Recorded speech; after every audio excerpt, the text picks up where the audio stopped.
सर्वांना ओम साईराम। आज म्हणजे मंगळवारची मी धनलक्ष्मी कुबेर कुंचनची पूजा करत आहे। तर पाहू शकता सर्व काही मी डिटेलमध्ये अगोदर व्हिडिओ टाकलेला आहे, कशी पूजा करतात ते टाकलेलं आहे, तुम्ही पाहू शकता। आणि आता उत्तर पूजा मेन म्हणजे उत्तर पूजा कशी करावी ते मी दाखवलेली आहे, यामध्ये माहिती सांगितलेली आहे। मला जेवढं माहिती तेवढं मी सांगितलेलं आहे, त्या प्रकारे करा। आता पूर्ण जे काय आपले रत्न म्हणजे जे लक्ष्मीला प्रिय आहे ते लवंगा असं जे काही आवडतं ते सगळं पूर्ण आपण या कुंचममध्ये टाकू शकतो। आणि तुम्ही पाहू शकता आता असं सगळं प्रकारे मी कुंचन पूर्ण भरलेलं आहे। जे जे रत्न आवडतात ते टाकलेलं आहे, लक्ष्मीला जे अतिप्रिय आहे ते पूर्ण टाकलेलं आहे। त्यानंतर शेवटी मग लक्ष्मीचं जे नाणं आहे ते ठेवलेलं आहे। त्यानंतर हे छोटंसं जास्वंदीचं फूल। आणि आता माझी कुंचन पूजा पूर्ण झालेली आहे। मंगळवारी पूजा केलेली आहे मी ही, आणि उत्तर पूजा जी करत आहे ती बुधवारची आहे। 2 दिवसाचा व्हिडिओ मी तुम्हाला पाठवत आहे मेन म्हणजे।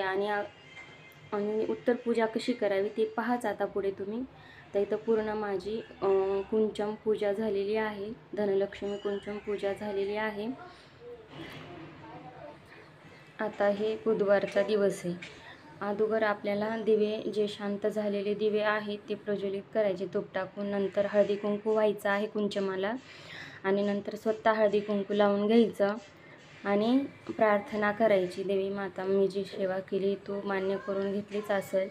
आणि त्यानंतर मग पाया पडून तिला गोड पदार्थ म्हणजे गूळ किंवा खडीसाखर, गूळ खोबरं असा नैवेद्य दाखवायचा कुंचमाला। आणि त्यानंतर आपलं अर्पण करायचा, आणि त्यानंतर मग कुंचम उचलण्यास सुरुवात करायची। तर पाहू शकता मी आता नैवेद्य समोरचा उचलून घेते।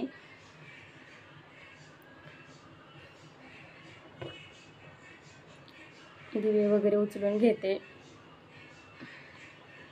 कुंचम उचलून घेते। आणि आपण जे म्हणजे 10 रुपयाचे जे नाणे ठेवलेले होते, असे 51 रुपये ठेवलेले होते खाली, ते काढून घ्यायचे। आणि नंतर हे पानं वगैरे पूर्ण विसर्जन करायचं, एखाद्या आपल्या झाडाचं आळं वगैरे असतं ना त्यामध्ये टाकायचं। तर पाहू शकता तुम्ही असं हे एका ताटावरती घ्यायचं आणि पूर्ण काढून घ्यायचं, जेवढं आपण जे काय कुंचममध्ये टाकलेलं होतं ना लक्ष्मी मातेच्या, ते पूर्ण काही काढून घ्यायचं। आणि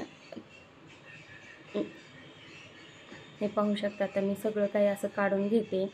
विलायची आपण वापरू शकतो गोड पदार्थ करण्यासाठी, त्यातली लवंगा बी वापरू शकतो, हळकुंडही वापरू शकतो। तर पाहू शकता आता मी सर्व काही असे रत्न जे काय पंचरत्न टाकलेले होते ते पूर्ण काही असं काढून घेते।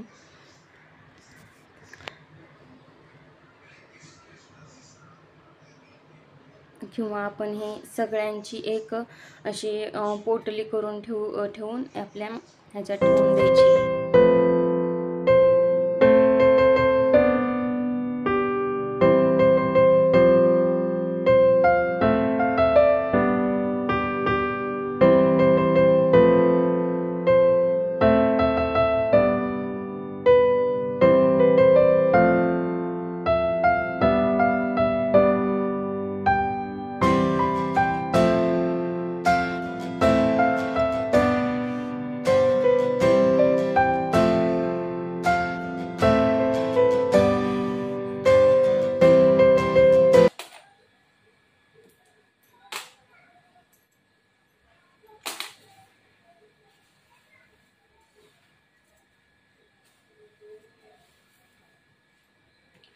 हे जे तांदूळ आहेत ना, याची आपण खीर करायची। आपल्या धान्यामध्ये म्हणजे तांदळामध्ये थोडेसे हे तांदूळ असे एवढे टाकायचे, आणि बाकीच्या ह्याची आपण सपक भात करायचा, आणि ते सपक भात खायचा, गोड भात करून खायचा बरं का देवाचा।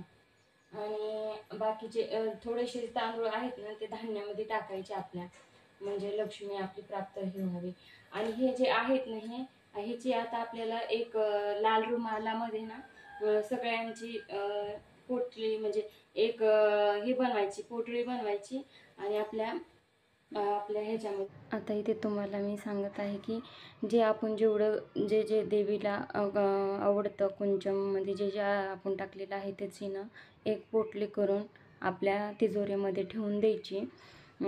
जे काही लवंगा, विलायची, हळकुंड, सुपारी, देवीला घेतलेले जे नाणे आहेत आपण ते 51 रुपये, सर्व काही असं खूप काही आहे बरं का, बांगड्या वगैरे काही असं भरपूर काही असतं.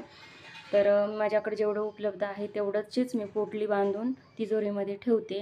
आणि जे कवड्या, गोमती चक्र आहे ना, त्याला मी देवपूजेमध्ये देवाऱ्यातच ठेवते.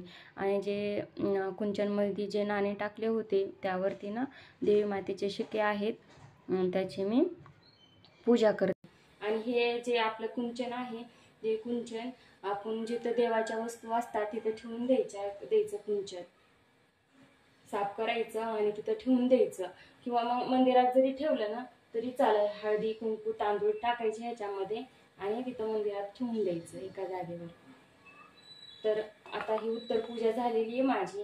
आणि ह्या जागेवर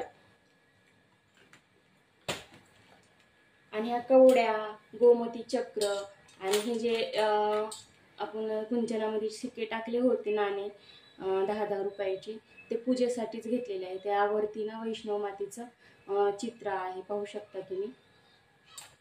हे मी पूजेसाठी वापरणार आहे.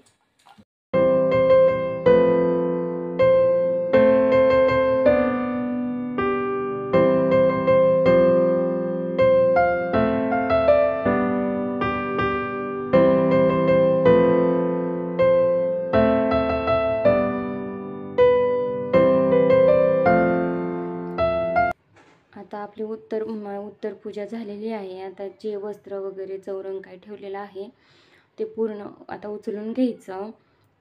तर पाहू शकता तुम्ही, पूर्ण कापड जे काय आहे ते घ्यायचं उचलून, चौरंग उचलायचा.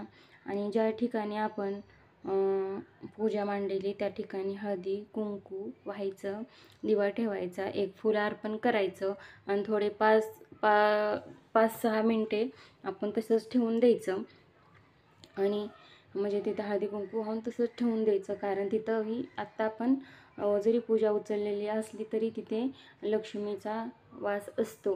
म्हणून आपण तिथं हळदी कुंकू वाहून फूल वाहून अर्पण तसेच ठेवायचं. आणि तोपर्यंत काय करायचं, जे आपण घेतलेलं होतं ना कुंचममध्ये रत्न वगैरे, ते पूर्ण असं एका बोळक्यामध्ये ठेवायचं. जे आपण लक्ष्मीपूजनला आणतो बघा दिवाळीमध्ये, त्याच्यामध्ये ते सगळं काही असं ठेवायचं. मोठं असेल तर खूप चांगलं, माझ्याकडे छोटं होतं म्हणून मी काय करते, त्याची पोटलीच बनवून ठेवते बरं का, लाल कापडामध्ये. तर पाहू शकता असं एखाद्या नाही का मातीचं जे असतं ना बोळकं, त्यामध्ये ठेवून द्यायचं. ठेवलं तरी चालेल. तर मी तुम्हाला पुढं दाखवते. लाल जे कापड असतं वस्त्र त्यामध्ये सहित मी ठेवते बरं का, तसं ठेवते, ह्याच्यामध्ये बसत नाही म्हणून. पण असेल तर तुम्ही त्याच्यात सहित ती ठेवू शकता. तर पाहू शकता इथं मी तुम्हाला दाखवते. असं ह्या प्रकारे टाकायचं आणि गाठ बांधून घ्यायची. ही पोटली आपल्या तिजोरीमध्ये ठेवून द्यायची. आणि तुम्हाला माझा व्हिडिओ कसा वाटला ते नक्की कमेंट करून सांगा. लाईक करा, शेअर करा आणि सबस्क्राईब नसेल केलं तर नक्की करा. सर्वांना ओम साईराम, श्री स्वामी समर्थ.